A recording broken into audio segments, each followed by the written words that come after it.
So ஒரு மிகப்பெரிய match Mi versus சிஎஸ்கேல வந்து ஒரு பக்கம் எம்ஐ 2வது வாட்டி சிஎஸ்கே எதிராக இந்த சீசன்ல தோத்துருக்காங்க. ஸோ அந்த தோல்வி குறித்து ரோஹித் சர்மா என்ன சொன்னாரு, ஏது சொன்னாரு அப்படின்றத பார்க்கலாம். ஸோ கிட்டத்தட்ட அவர்கிட்ட ஒரு 4 கேள்வி கேட்டாங்க. அந்த 4 கேள்விக்கு என்ன பதில் சொன்னாரு அப்படின்றத கேட்கலாம். ஸோ இந்த மேட்ச் என்ன ஆச்சு, ஏன் தோத்தீங்க அப்படின்ற முதல் கேள்விக்கு என்ன சொன்னாங்கன்னா, இன்னைக்கு நாங்கள் பேட்டிங் வைஸா சரியா பண்ணல. ஸோ பேட்டிங்ல எங்க பேட்டிங் கொலாப்ஸ் ஆயிடுச்சு, ரன்னும் வரல. ஸோ ரன் அடிச்சா தானே எங்க பவுலர்ஸும் டிஃபெண்ட் பண்ணுவாங்க. ஸோ பவுலர் டிஃபெண்ட் பண்றதுக்கு ரன்னே அடிக்கலாம், அப்புறம் எப்படி மேட்ச் ஜெயிப்போம் அப்படின்றத சொன்னாரு. எங்களோட பேட்டிங் யூனிட்டை பொறுத்தவரை இன்னைக்கு ஒரு ஆஃப் டே தான். ஸோ எங்களுக்கு எது கம்ஃபர்டபுளா இருக்கோ அதை பண்ணணும்னு நினைச்சேன். பட் இன்னைக்கு எதுவுமே ஒர்க் அவுட் ஆகல அப்படின்றத சொன்னாரு. சரி, நீங்க ஏன் ஓப்பனிங்ல இருந்து நம்பர் 3 பொசிஷனுக்கு போனீங்க அப்படின்ற கேள்விக்கு என்ன சொன்னா, ஸோ கிட்டத்தட்ட பார்த்தீங்கன்னா ஒரு இந்தியன் பேட்டர் தான் நம்பர் 3ல ஆடணுன்றது தான் எங்களோட முடிவு. ஸோ முக்கியமாக பார்த்தீங்கன்னா ஸ்பின்னர்ஸ் போடும்போது ஒரு இந்தியன் பேட்டர் ஆடினா நல்லா இருக்கும்ன்றது தான் இதுவாக இருந்தது. பட் எங்களுக்கு திலக் வர்மா அவைலபிள் இல்லை.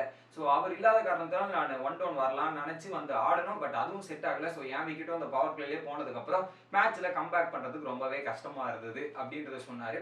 அடுத்தது பியூஷ் சாவ்லா இப்படிலாம் பவுல் பண்ணுறாரு, என்னதான் நடக்குது அப்படின்னு கேட்டதுக்கு, ஸோ அவர் இந்த வயசுலையும் பயங்கரமா பவுலிங் போட்டுட்டு இருக்காரு, 2 விக்கெட் எடுத்திருந்தாரு. ஸோ அவருக்கு ரிதம் அண்ட் லைனும் கரெக்டா போயிட்டு இருக்கு. ஸோ எங்க டீமை பொறுத்தவரையும் அவரை சுத்தி தான் எல்லா பவுலர்ஸும் அவருக்கு சப்போர்ட்டிங் ரோல் பண்ற மாதிரி தான் நாங்க டிசைட் பண்ணியிருக்கோம். எல்லாரும் அவங்களோட கான்ட்ரிபியூஷன் இதெல்லாமே கொடுத்துருந்தாங்க, நல்லா இருக்கும் அப்படின்றத சொல்லியிருந்தாரு.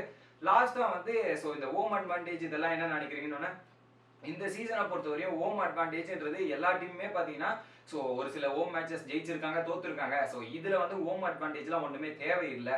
ஸோ நம்ம கேமை கரெக்டாக விளையாடணும், நம்ம டிபார்ட்மெண்ட்டை ஸோ அந்த ஃபீல்டிங், கேட்சிங் மற்றும் பேட்டிங்கில் வந்து கரெக்டாக பண்ணியிருந்தோம்னா எல்லாமே நல்லா இருந்திருக்கும். ஸோ அந்த 3 டிபார்ட்மெண்ட்டை நம்ம கரெக்டாக பண்ணல, மேட்ச் தோக்க தான் செய்வோம் அப்படின்றத சொன்னாரு. ஸோ அடுத்த 2 மேட்ச் எங்களோட ஹோம் கிரவுண்ட்ல இருக்கு. ஸோ அதில் ஹோப்ஃபுல்லி நாங்கள் வின் பண்ணி திருப்பவும் டாப் ஆஃப் த டேபிள் போகிறதுக்கான முயற்சியில் ஈடுபடுவோம் அப்படின்ற மாதிரி சொல்லியிருக்காரு.